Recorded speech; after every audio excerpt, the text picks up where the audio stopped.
পাখিকে দেখেই মানুষের আকাশে ওড়ার স্বাদ। উড়োজাহাজে উঠতে উঠতে দেখা হয় পাখির সাথেও, তবে সেই ঘটনা সবসময় সুখের হয় না। পাখির সাথে বিমানের সংঘর্ষ অথবা বিমানের ডানায় ঢুকে পড়া ডেকে আনে বিশাল বিপর্যয়।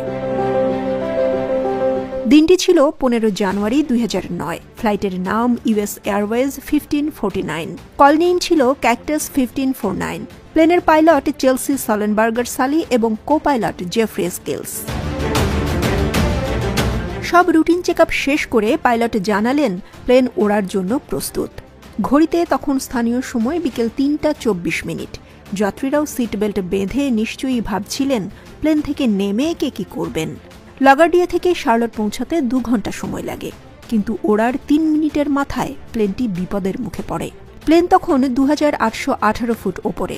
কানাডিয়ান হাঁসের ঝাঁক প্লেনের ওপর আছড়ে পড়ে। ক্যাপ্টেন সালি পরে বলেছিলেন হাঁসগুলো বিকট শব্দে প্লেনের ওপর আছড়ে পড়েছিল। তখনই তাদের আশঙ্কা জাগে হাঁসগুলো ইঞ্জিনে ঢুকে পড়লেই সব শেষ, এবং তাৎক্ষণিকভাবে সেই শঙ্কা সত্যি করে হাঁসগুলো প্লেনের দুপাশের ইঞ্জিনে ঢুকে যায়। ইঞ্জিনের ব্লেডগুলো ভেঙে আগুন ধরে। ওদিকে বিকট শব্দটাও বাড়তে থাকে। ক্রু এবং যাত্রীরা ইঞ্জিন থেকে আগুনের ফুলকি বের হতে দেখেন, আর পাওয়া যায় জ্বালানির গন্ধ। কিছুক্ষণের মধ্যেই সালি এবং তার সহযোগী বুঝতে পারেন প্লেনের 2টি ইঞ্জিনের একটিও কাজ করছে না। যাত্রীরাও বুঝতে পারেন কিছু একটা গোলমাল হয়েছে। প্লেন তখন 3060 ফুট ওপরে। এরপর শুধুই নিচে নামার পালা। 66 টন ওজনের প্লেনটি তখন দ্রুততার সাথে নেমে যেতে থাকে। প্লেন তখন চলছে ঘনবসতিপূর্ণ এলাকার মধ্য দিয়ে। ক্যাপ্টেন সালি সাথে সাথে কন্ট্রোল রুমে মে ডে কল দিয়ে জানালেন দুর্ঘটনার কথা। এয়ার ট্রাফিক কন্ট্রোল থেকে লাগার্ডিয়ার সব প্লেনের উড্ডয়ন বন্ধের নির্দেশ দিয়ে ক্যাকটাস 1549-কে রানওয়ে 13-এ অবতরণ করতে বললেন। ক্যাপ্টেন সালি জানালেন সেটা সম্ভব নয়। তিনি ভাবলেন নিউ জার্সির টেটারবরো এয়ারপোর্টে ল্যান্ড করা হয়তো সম্ভব হবে। কন্ট্রোলাররা রানওয়ে 1-এ অবতরণের অনুমতি দিলেও সালি জানান এখন সেটিও আর সম্ভব নয়, এবং হাডসন নদীতে অবতরণ করা হচ্ছে বলে শেষ পর্যন্ত তিনি জানিয়ে দেন। যাত্রীরা ধরেই নিয়েছিলেন যে তারা আর বাঁচবেন না, অথচ তাদের শান্ত রাখতে প্লেনের অভিজ্ঞ ক্রুরা সব ধরনের ব্যবস্থা নিয়েছিলেন। যাত্রীদেরকে নিজেদের সিটে বেল্ট বাঁধা অবস্থায় বসে থাকা সহ লাইফ জ্যাকেট পরতে বলেন এবং প্রস্তুত থাকতে বলেন অক্সিজেন ব্যবস্থা নিয়ে। একটা সময় পর প্লেনের ভেতর ক্যাপ্টেনের গলার আওয়াজ শোনা গেল। বললেন ব্রেস ফর ইম্প্যাক্ট।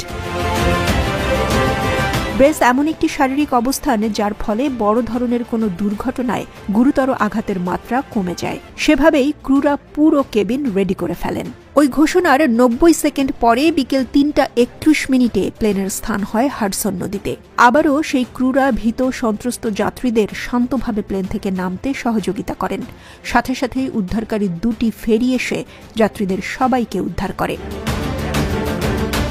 ওই দুর্ঘটনায় একজন হুইল চেয়ার ব্যবহারকারী সহ বেঁচে যান 155 জন যাত্রী, ক্রু, পাইলট সবাই, যাকে হাডসন মিরাকল নাম দেয়া হয়।